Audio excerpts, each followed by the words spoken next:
มื้อวานนี้พวกเราเห็นว่าพระเยซูเจ้าได้ใช้วันพระเพื่อปลดปล่อยคนเป็นพิการที่ทรมาน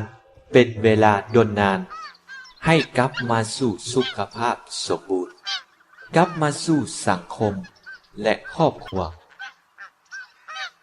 ด้วยเหตุนี้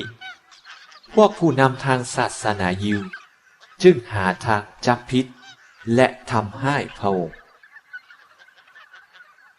วันนี้พระเยซูเจ้าได้ไขสำแดงให้พวกยิวก็คือให้พวกเราเข้าใจว่าสิ่งที่พระองค์กระทำในวันพระนั้นบ่แม่นสิ่งที่ผิด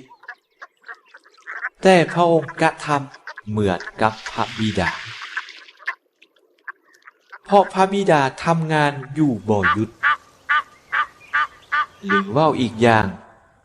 การที่พระเยซูเจ้าปิ้นปัวคนพิการให้ดีหายในวันพระนั้นแม่นน้ำพระทัยของพระบิดาเจ้าเพราะพระองค์และพระบิดาเจ้าเป็นหนึ่งเดียวกันด้วยเหตุนี้